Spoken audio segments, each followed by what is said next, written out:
ہمارے بزرگ تھے ساتھی فوت ہو گئے، تو ان کا بیٹا پی آئی اے میں کیپٹن تھا، جہاز اڑاتا تھا. تو انہوں نے کہا بیٹا نماز پڑھ لیا کر. کہا ابا فرصت نہیں ملتی، بہت کام ہوتے. کہا اچھا چلو نماز کے وقت ایک آدمی کو دعوت دے دیا کر، 5 نمازیں ہیں، 5 دفعہ دعوت دے دیا کر. وہ کہنے لگا میں دعوت دوں؟ خود تو میں پڑھتا نہیں، دوسرے کو کیسے دعوت دوں؟ کہا بیٹا ایک تو میری مان لے، نماز کا انکار کیا ہے تو یہ تو مان لے کہ چلو کسی کو کہہ دیا کر کہ بھائی نماز پڑھا کرو. کہا چلو یہ تو آسان ہے، میں کہہ دوں گا. تو اس نے اپنے ابا کی بات مان لی، ہر نماز پہ 1-2 کو کہہ دیتا بھائی نماز پڑھا کرو. اس کے والد فوج میں جرنیل تھے، یہ کیپٹن تھا، دونوں کی ملاقات نہیں ہوئی. 6 مہینے بعد باپ بیٹا کی ملاقات ہوئی تو دیکھا تو کپتان صاحب کی داڑھی بھی اور ماتھے پہ محراب بھی. انہوں نے کہا بیٹا یہ کیا ہوا؟ کہا آپ نے مجھے پھنسا دیا. وہ جب میں لوگوں کو کہتا رہا تو میرے اپنے اوپر اثر ہونا شروع ہو گیا کہ میں اپنے آپ کو ملامت کرنے لگا کہ اوروں کو تو کہہ رہا ہے، خود تو پڑھتا نہیں. کہ اس نے مجھے کھڑا کیا اور میں نماز پہ آیا. پھر ایک دن شیو کرنے لگا، شیشے میں کھڑا دیکھ رہا تھا تو میں نے کہا جب اللہ کو سجدہ کر رہا ہوں تو چہرے پہ نبی کی سنت بھی ہونی چاہیے. تو میں نے سیفٹی بھی پھینک دی، میں داڑھی بھی رکھ لی. تو تبلیغ کا کام کرتے رہنا، ہم فرشتے نہیں بن سکتے. ایک دفعہ ایک آدمی نے میرے اوپر بڑی چڑھائی کی، تم تبلیغ والے منافق ہو، کہتے کچھ ہو کرتے کچھ ہو، تمہارے قول اور فعل میں بہت فرق. بہت.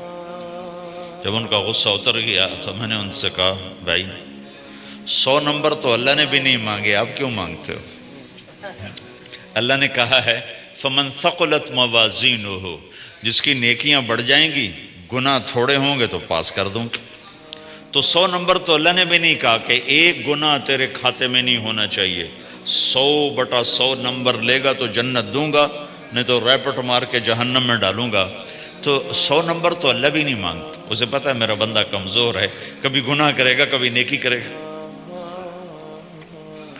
تو وہ کہتا ہے جس کے پاس 51 نیکیاں ہوئیں اور 50 گناہ ہوئے تولوں گا تو 51 جھک جائیں گے نا، 50 معاف.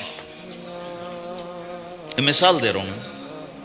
ہمارے علاقے میں ایک زمیندار تھے، وہ ذکر بھی بہت کرتے تھے، گالیاں بھی بہت دیتے.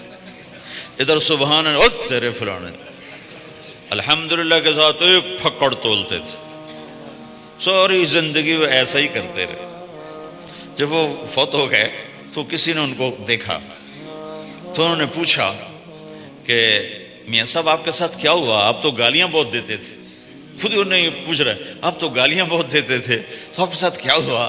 کہ اللہ تعالیٰ نے میرے ذکر اور میری گالیوں کو تولا تو میرا ذکر بڑھ گیا تو میری بخشش ہو گئی. اللہ نے بھی کاؤنٹنگ رکھی ہے، پرفیکشن مانگی ہی نہیں.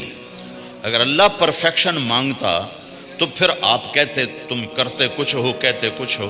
اگر میں کہتا صحیح ہوں تو ایک نیکی تو کر رہا ہوں، اور کرتا نہیں ہوں تو ایک گناہ کر رہا ہوں. کیا پتا میرا رب میرے کہنے کے طفیل میرے نہ کرنے کو معاف کر دے. بس ایک صورت میں ہے کام خطرناک کہ اگر میں اس کہنے سننے کو اپنی دنیا بنانے کا ذریعہ بنا لوں پھر خطرناک ہے.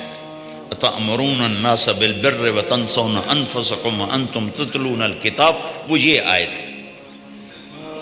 لیکن اگر میرے اندر اخلاص ہے تو پھر میں انسان ہوں، کبھی اچھا کروں گا کبھی برا کروں گا، لیکن میرے ذمہ صدا لگانا ہے. تو بھائیو اس تبلیغ کے کام کو کرتے رہنا. اس سے ایمان بنتا ہے، ایمان سے دین وجود میں آتا ہے.